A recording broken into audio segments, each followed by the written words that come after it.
Hello, and welcome to our Shavuot Tikkun. Okay, this is our second ever virtual Tikkun, so welcome. We're very grateful to have you here tonight to celebrate this holiday together in this way. My name is Gina, and I'm going to be your event host tonight. And before we get started, I want to remind everyone that you are muted. If you have a question, please put it in the chat. As your host, I will collect questions and share them with our speaker, and we'll get to them during the Q&A portion of the session. The session will be recorded, and auto captions have been turned on. If you're having any tech problems, please direct message our AV host named Marlene Mayerson, JCC Manhattan. Just direct message through the chat, and they'll help you. All right? Our session right now will conclude at 9:25, giving everyone a chance to stretch before you get to your next session. And we're very excited to introduce our presenter. Okay, tonight we have Shekhiynah Larks.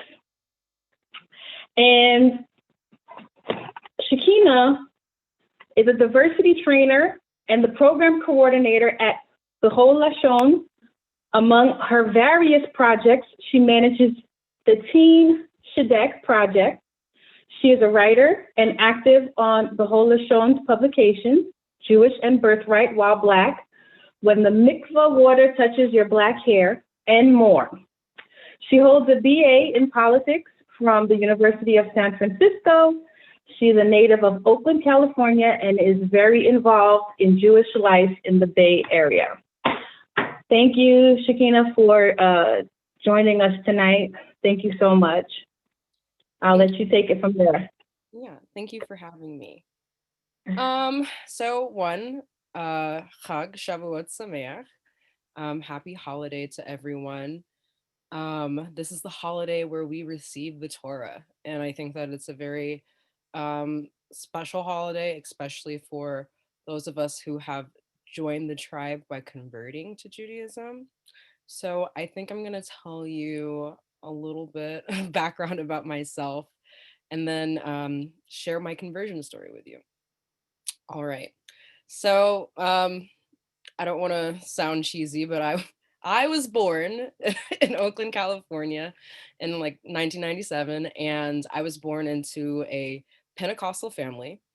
My mom was an RN, and unfortunately, my dad left our family, so she was a single mother of three. And one of the traditions that we often did when I was a kid was Shabbat.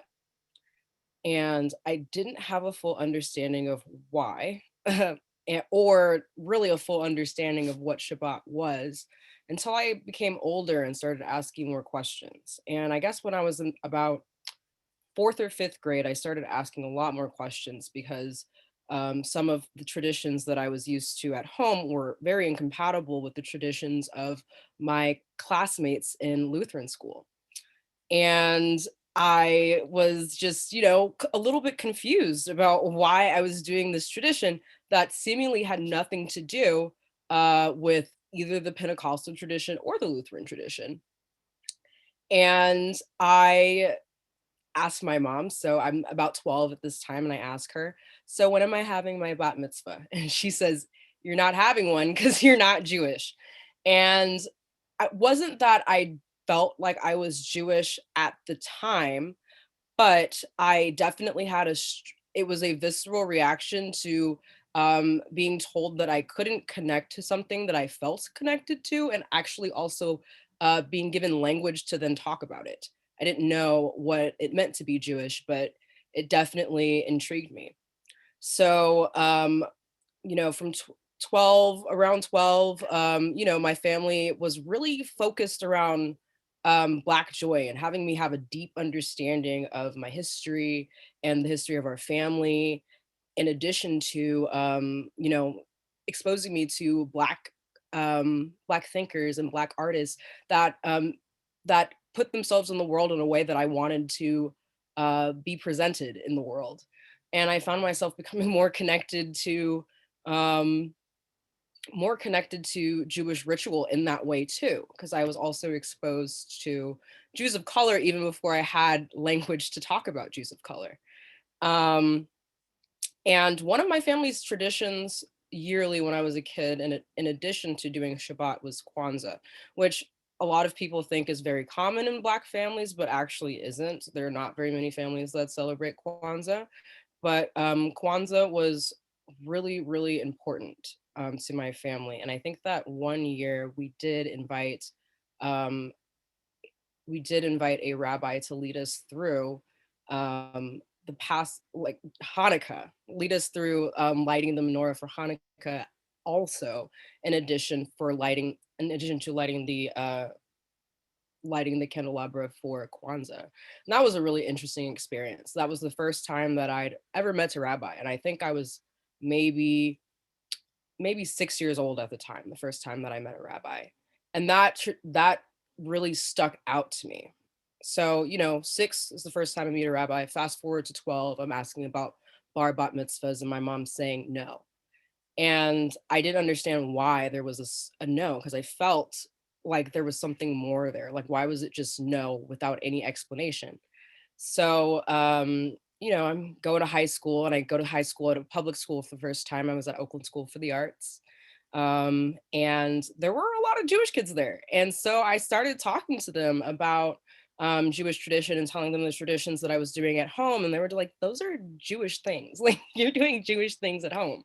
And I was like, oh, okay. So like maybe I'm Jewish. And they're like, yeah, I guess. I'm like, and so I started going to youth groups with my friend Ariel, and going to her house for Jewish holidays. And then I moved to Texas. And that kind of happened because at 14, my mom passed away.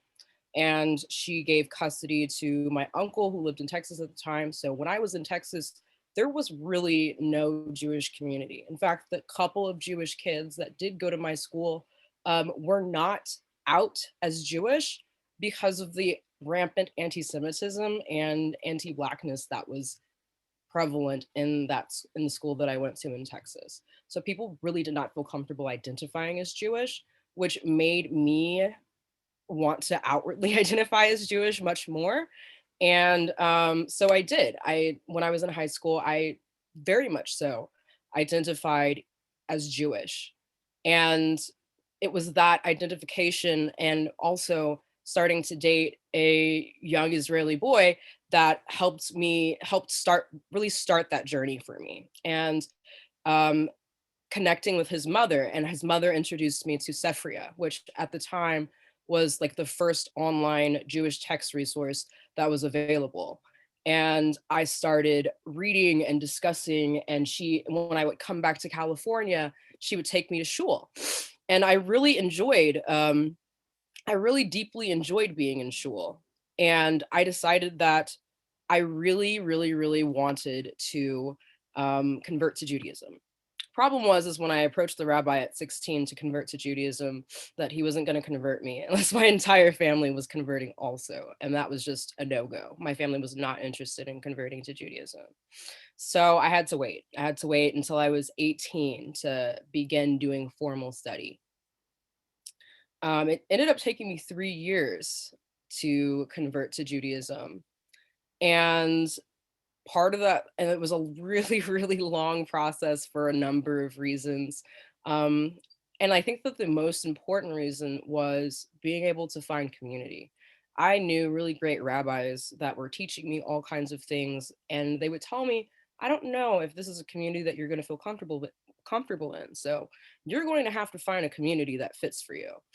And there was always this emphasis every time a rabbi told me that I was probably mikvah ready, but I needed to find a community. I needed to establish myself in the community. And that was challenging. That was probably one of the most challenging things um, ever, because I was often turned away. When I would go to shul in San Francisco, people would look at me funny and ask me really invasive questions and make me feel very, very uncomfortable.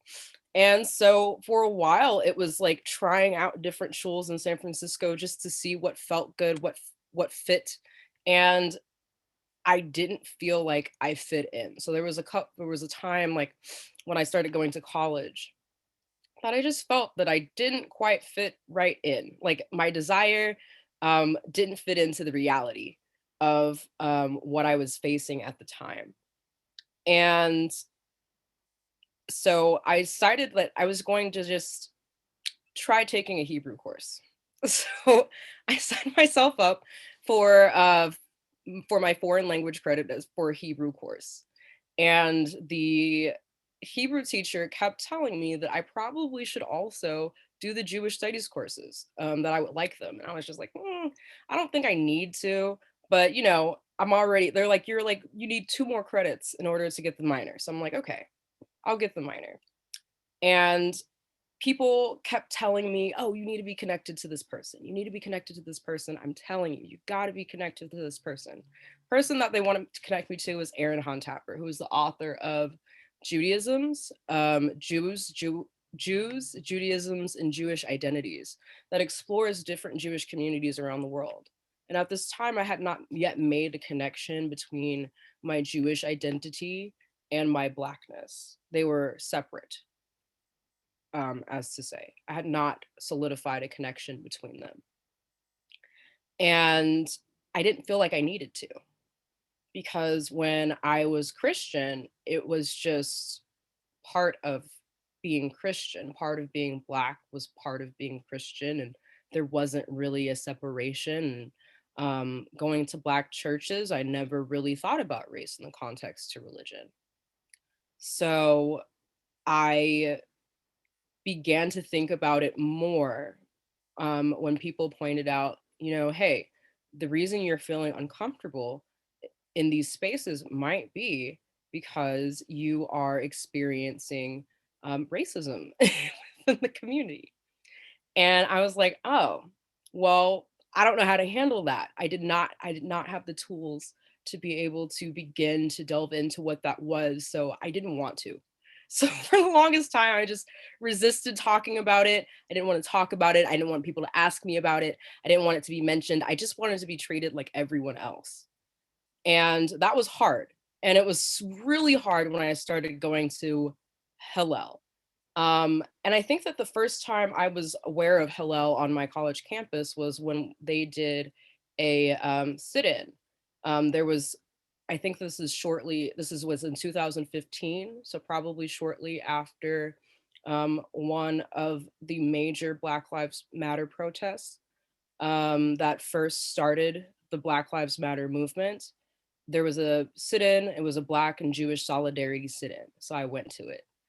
And I shared my experience, and I shared my experience about, like, trying to figure out where I fit in the communities that I'm trying to belong to. And the director, or not the now director of San Francisco Hillel, and at the time I think student coordinator for San Francisco Hillel groups, said, "Hey, let's go to lunch." And I was like, "All right." So we went to lunch, and she was like, "I think that you should start coming to Hillel. Um, I understand. It's like, if you don't want to come to Hillel, that's fine, but like, I promise you, you'll love it. Like, it'll help you be able to engage deeply with your Jewishness and your desire to become Jewish, and nurture your desire to become Jewish." And so I went to Hillel. And at first I was starting to experience the same things, like people asking me, "Oh, so you're there for the free food," like people delegitimizing but my very legitimate reason for being there. And what when I and I didn't have to mention anything before somebody corrected them, and that is the first moment in my journey into Judaism where I felt like, oh, okay, well, that maybe this isn't the norm. Maybe this isn't what the Jewish community is like. Maybe I've just been having bad experiences because I've been navigating space with people who are not ready to navigate difference.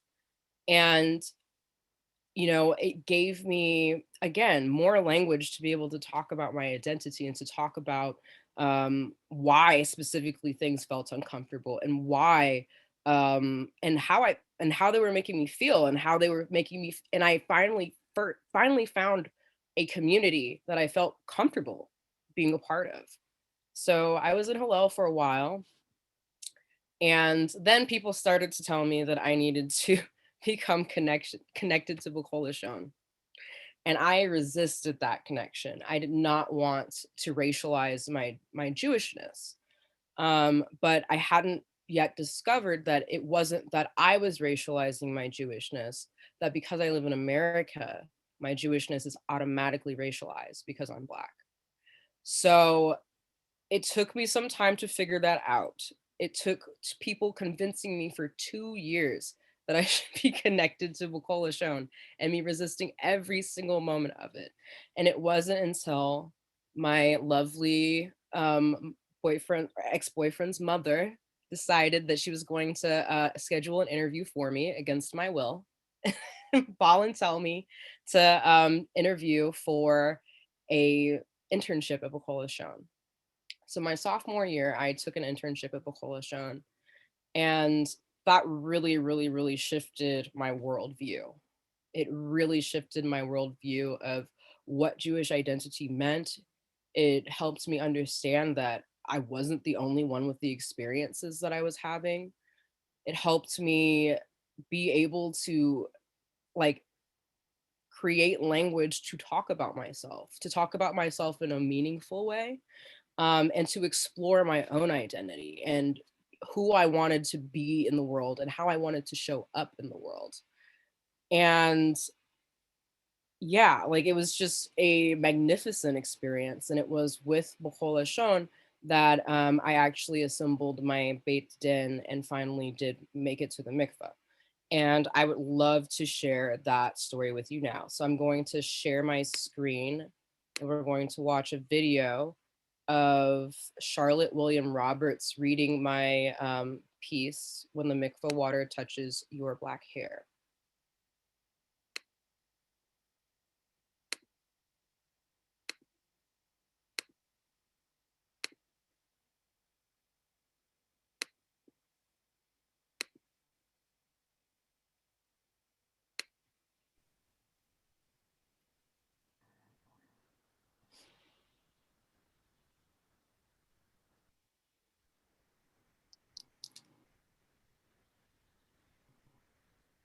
Black hair is a contentious and highly personal topic. Whether we address its beauty and versatility or mock its propensity to stand out, the question remains, what do you do with it? The Black hair question is never more spiritually apparent to me than in the days before my conversion to Judaism. The final act for one to halakhically, according to Jewish law, become a part of the Jewish community is to be questioned by a Beit Din, a panel of at least 2 rabbis and another Jewish witness. And then after receiving their approval, thrice fully submerge yourself in a mikveh, a ritual bath. It seems pretty straightforward. Yet for many Black women living under the American standard of beauty, myself included, the mention of the words submerge, water, hair, and wet can be alarming, particularly after spending many hours and possibly hundreds of dollars on our perfectly coiffed braids, weaves, or straightened tresses. In order to get into a mikveh, one must take off anything temporary. Makeup, jewelry, cuticle scabs, bandages, nail polish, hair dyes, and hair extensions. In my case, I spent 9+ hours box braiding my own hair. Braiding my own hair had become part of my college routine, so much so that I feel as if I'm unrecognizable to others without braids. I've been brainwashed by Eurocentrism to believe that my hair is unmanageable and not beautiful unstyled. It makes me feel good when I get compliments on my self-styled hair. And it's a bonus that no one over the age of 6 asks or attempts to touch my hair like they did when I wore it in a fro. I don't enjoy ducking and diving to avoid reaching hands filling up my hair as if it were a free-for-all interactive exhibit. Makes me feel like I lack agency over my own body. When I'm told I won't be allowed to go into the mikveh with extensions, I panic. I worry how I will be perceived. Will I get looks of disapproval from the rich housewives of San Francisco's Pacific Heights neighborhood as I, a tall Black woman with unkempt hair, walks through their neighborhood where the community mikveh is found? I worry that the mikveh personnel will give me the confused side eye and wonder what I'm doing there. I worry that I'm not Jewish enough for this sacred Jewish space. I worry that after nearly 6 years of dedication to the study of Torah and to the Jewish community, I will be rejected. I carry all of this anxiety in my braids. Am I so vain that I'm going to let my hair stand in the way of fully embracing who I am? The on one foot answer to this question is an emphatic no. The purpose of removing everything that is temporary before getting into the mikveh is to be before God in the same way that you were when you came out of the womb. The idea being that you are your most authentic self when unadorned. The mikveh is a physical representation of spiritual transition. I refuse to let some hair get in the way of my transition. And I won't allow myself to back out at the last minute because of my anxiety surrounding rejection. When I arrive at the mikveh with my hair in its most natural state, I'm greeted warmly, and my anxiety is quickly replaced with anticipation. Between the mikveh attendant's calming presence and the rabbi's words of encouragement and approval, my anticipation shifts toward excitement. After my certificate of conversion is signed, I shower for the second time in a 3-hour period to ensure that I am 100% free of any detritus. I exit the shower into the mikveh room and am checked by a female rabbi for any loose hairs, mispolish, or flaking skin on my extremities. Then I walk down the 7 steps into the water of the mikveh. As I descend,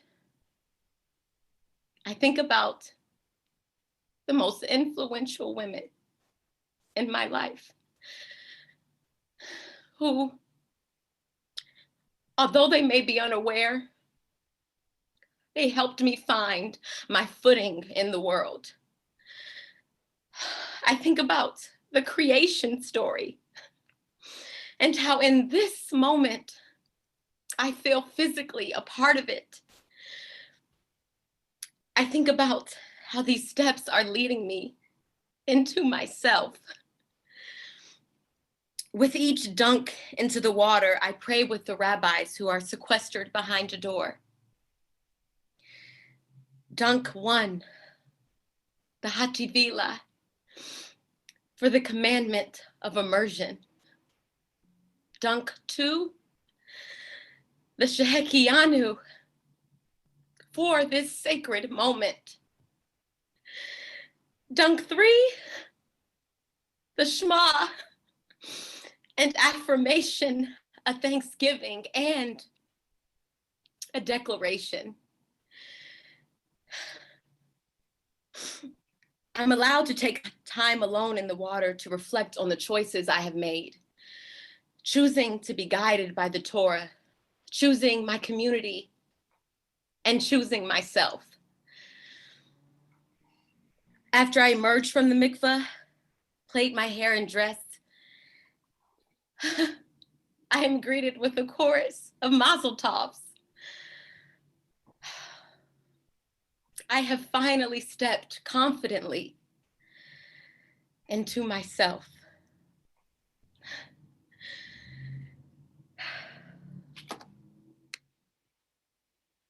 All right. So, oops.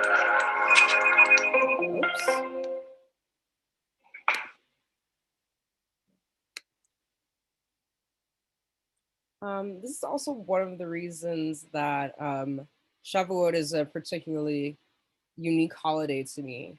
I wouldn't quite classify it as my favorite Jewish holiday, but it is a interesting holiday because we are reminded that um, in, in, in the tradition of the Oral Torah, we're reminded that every Jewish soul that would ever be was present at that moment at Sinai.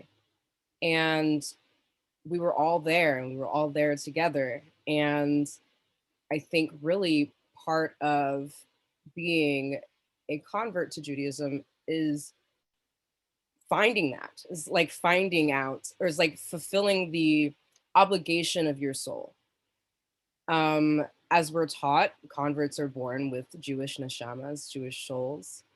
And I genuinely believe that because there was a stillness in my soul, a completeness that I felt when I converted to Judaism. After I converted to Judaism, one of the first trips I took, I guess like the following year, was to Israel. I went on Birthright and I wrote another article about that. It's called Birthright, a revealing experience, I believe, or Birthright While Black, a revealing experience. It was published in the foreword. And it was really interesting to note the difference in Jews in Jewish communities around the world. If you don't know very much about B'chol Hashon highlights and focuses on ethnic and racial diversity in the Jewish community.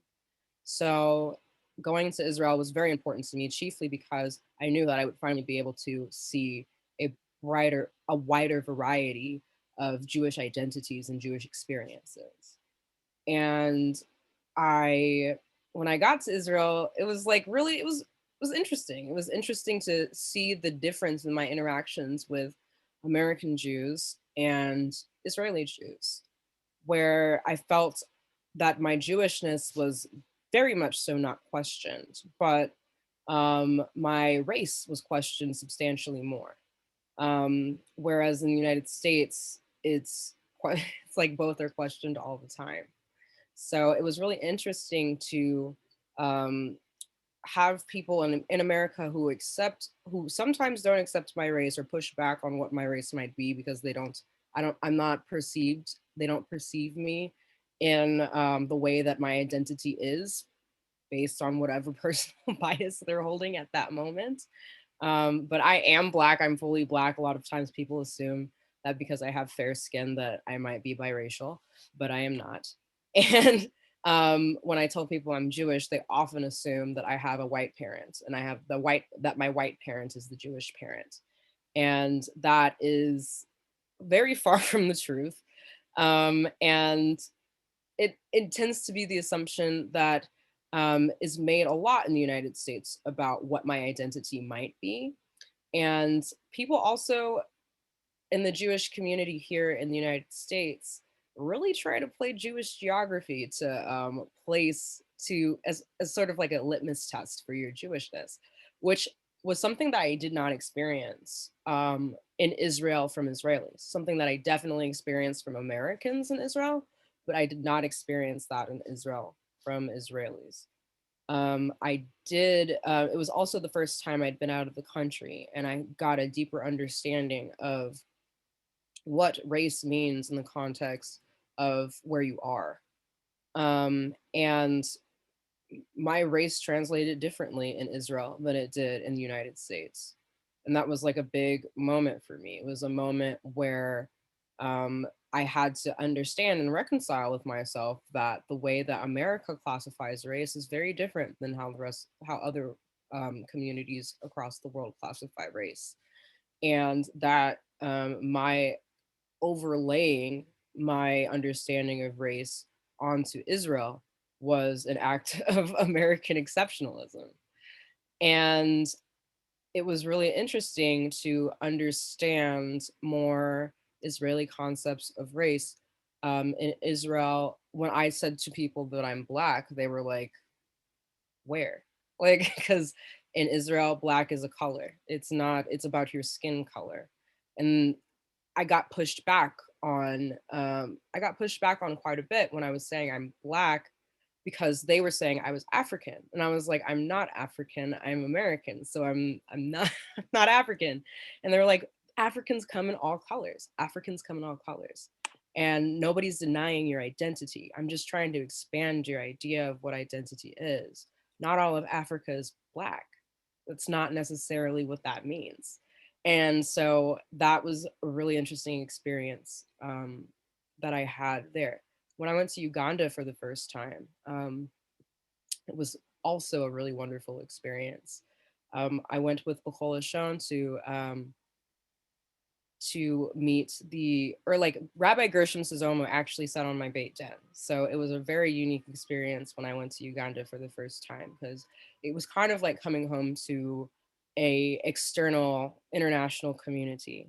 And people welcomed me and they're like, yeah, you're home. Like, you're Abu Udaya. Rabbi Gershom converted you, you're Abu Udaya. And like, that was a really unique and um, life-shifting experience to be in Africa, to be with a Jewish community, and to feel at home. And it really solidified who I wanted to be in the community, and why I continue to work at Bukola Shon. So I want to tell you a little bit about the work that Bukola Shon does. Bukola Shon, if you're unfamiliar, means in every language in Hebrew. Bukola Shon started in 2000 in response to a study that found that multicultural Jews often experience a sense of isolation in American Jewish communities. And that's largely characterized by the fact that most American Jewry is shaped around Ashkenazi identity, or Ashkenazi or Eastern European style Jewish identity. And as we know, Jews are way more diverse in America than we assume. Bukola Shon found in our research that about 20% of America's 6 million Jews are African American, Latino, Asian, mixed race, Sephardi, or Mizrahi. The American Jewish community is becoming increasingly diverse through trends such as intermarriage, conversion, and adoption. And a Pew study that came out this week discovered that Jews under 30 have the most ethnic diversity of any American Jewish generation. Um, Collectively, Jews of color make up 7% of the Jewish community. But when you look at Jews under 30, that number almost like more than doubles to 15%. In addition to that, 36% of Jewish households across the United States have at least one person of color. So the Jewish community is becoming increasingly diverse, and people of color are becoming more connected to the Jewish community in the American Jewish community. Part of the way in which we do this work is by advocating for the diversity that has always characterized the Jewish people, that sometimes gets lost in diasporic communities that are often very homogenous. But America gives us this opportunity to bring so many different diaspora experiences together.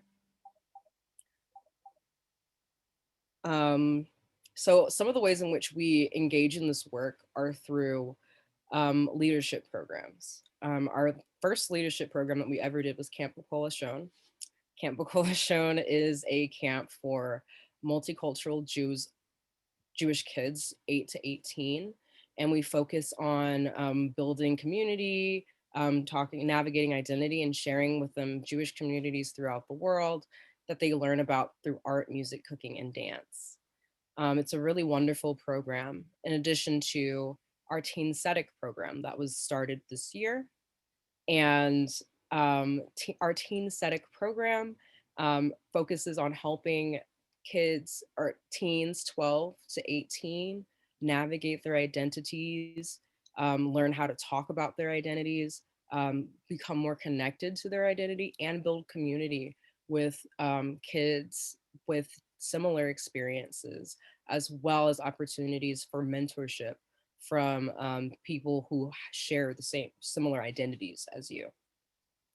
We also do diversity training. We find that social and racial justice is a priority for many Jewish communities, but sometimes the ways in which people um, have been taught to talk about race, or the lens in which they've thought about race up until this point, is not really helpful in engaging communities across difference. So what we help people do is learn how to engage around these topics in productive ways, and convene conversations in an effort to make the Jewish community better equipped to engage its own diversity, and then translate that onto communities outside of the Jewish community.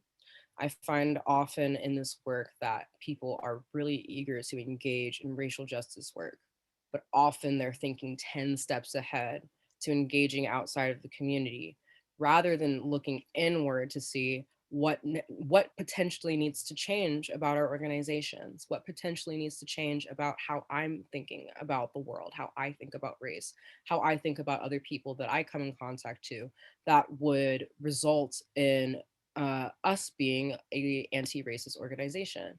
And I feel often that um, people are looking to see that reflected in Black and brown faces in their congregations, or Black and brown faces in their institutions. And that's not always going to be the case. Sometimes this work is really about making sure that your organization is anti-racist, regardless of whether people of color are present, regardless of whether people of color are going to be on the board of your organization. Sometimes there's not the numbers in the community um, that are, the numbers don't exist in that person's community in order to be able to make that a reality, to make it a reality that 7% of the Jews in whatever organization you're a part of, or whatever community you're part of, are people of color. Sometimes it's just not possible based on geographic experiences. So, but what's most important is making sure that we're fully aware of those trends, of the fact that our community is diverse. So then when we do meet diverse Jews, we can embrace and welcome them. We also offer educational resources. One of our educational resources is Passport to Peoplehood. It connects Jewish kids to Jewish diversity through art, music, cooking, and dance. We have several units focused around Jewish holidays, where we've paired um, holidays like Rosh Hashanah with more secular holidays like Chinese New Year, exploring different Jewish communities around the world. We have a program about Ethiopia and Sigd, India and Shavuot. So if you're interested in learning more about the Indian community and how they celebrate Shavuot, and how the Indian community has utilized its hospitality in so many ways over the course of some time to protect diasporic Jews. There are at least 3 different Jewish communities in India that have never ever been have never been that have never been persecuted, have never been kicked out. And the earliest community of Jews in India really was sent by where the story goes is that they were sent by King Solomon to procure some spices, and they got shipwrecked, and they couldn't afford to go back, but the Indian community was so welcoming, they just decided to stay. And so they've been there, and they've been in India for around 2,000 years, which is very, very intriguing. So if you are unfamiliar with those communities, this is a great opportunity in the tradition of learning in Shavuot to learn more about them. We also have a speakers bureau that contains many dynamic, diverse voices, and individuals who are sometimes experts in their fields, or sometimes very thoughtful or very thoughtful people who are navigating different aspects of Jewish identity. And with that, I would love if anyone had any questions, to answer some questions.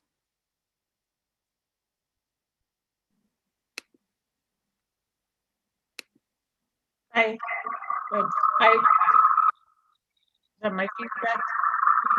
Sorry. I'll put it in the chat. Okay. Yeah. Sorry. Let me.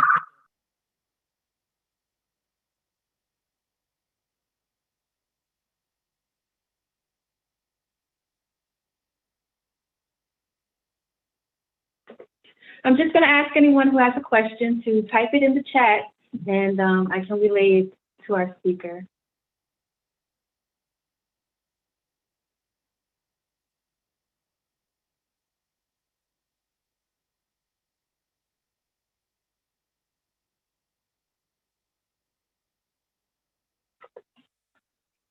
So, right. can you see that, Shekhiynah? Yeah. So you missed the beginning. Fortunately, this is recorded. My conversion story is not my favorite story to talk about, but why did I decide to convert? Primarily because my mom very early introduced me to Judaism. I felt very connected to it.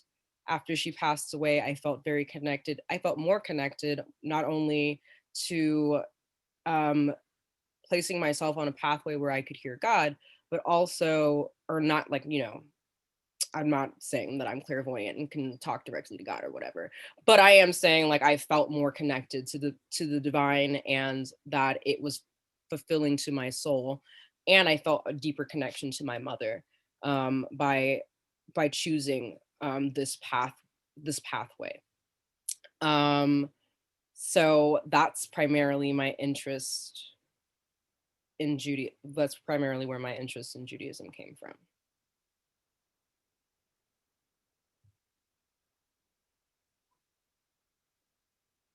My favorite Jewish holiday, since it's not Shavuot, my favorite holiday, a lot of times people are like, why is that your favorite holiday? My favorite holiday is actually Tisha B'Av. And I like Tisha B'Av because of the conversations that I've been able to have around Tisha B'Av, thinking about how we can become better in our community. I think that there's two holidays that really focus on introspection in the Jewish community: Yom Kippur and Tisha B'Av.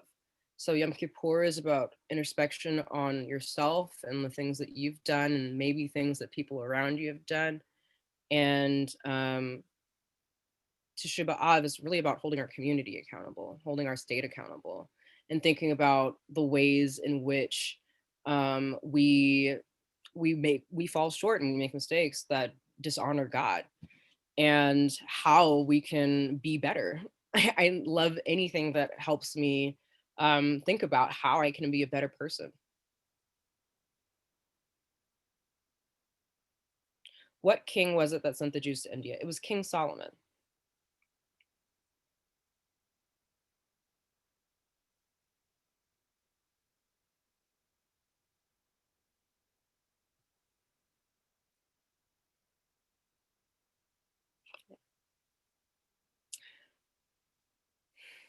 Yes.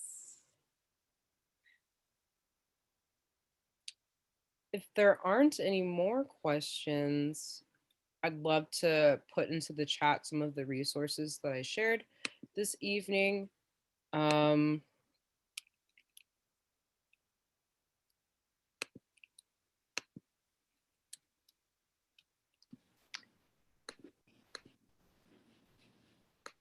This is the Birthright While Black article.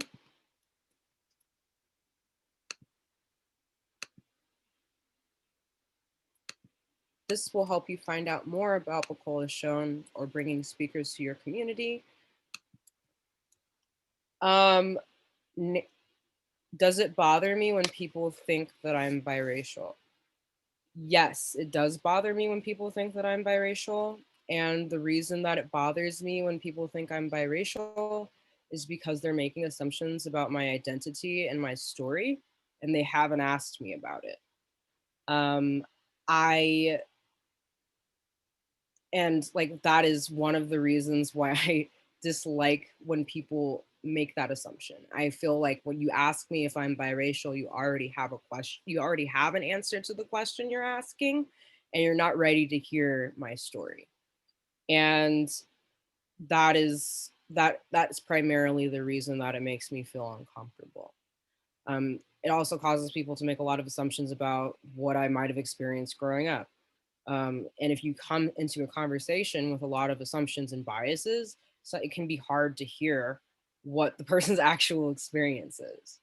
And it's really hard for me when I've, known myself and I know that I've been Black for 23 years, and then someone I just met tries to challenge me on that. Are Black Jews often less often affiliated due to the same factors you experienced? So what we found at Bechol has shown is that Jews of color are substantially more likely to not be affiliated in the Jewish community, primarily because they don't feel like their experiences are captured by the dominant narrative of Jewish identity that we currently often find in shuls. So there's like, and this is also the same story that happens with Israelis who come to the United States. They often end up feeling disconnected as well, because the way in which Judaism was practiced for them their whole life is not necessarily compatible with the way that Judaism is practiced in the United States. I often also find the same is true for Sephardim and Mizrahi Americans. Yeah, and also Asian and Latinx Jews, people who often are on the margins of American Jewish life because 90+% of American Jews are white and Ashkenazi. Which shul are you affiliated with in the Bay Area? I belong to Shekhiynah. I'm currently not affiliated with a shul at the moment.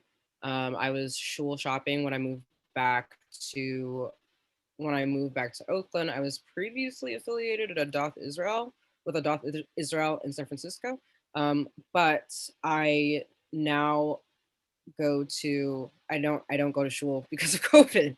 So, and when I was like shul shopping, that's when COVID hit.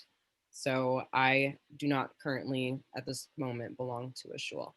But when we're allowed to go back to shul, I will continue to shul shop.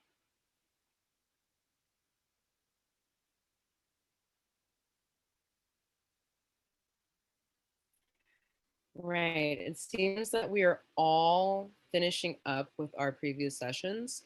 So if there aren't any more questions, I would love to wish you guys a wonderful holiday and a good night and happy learning. Shekhiynah, thank you so much for sharing your story with us tonight, and we really appreciate you being here. Thank you very much for having me.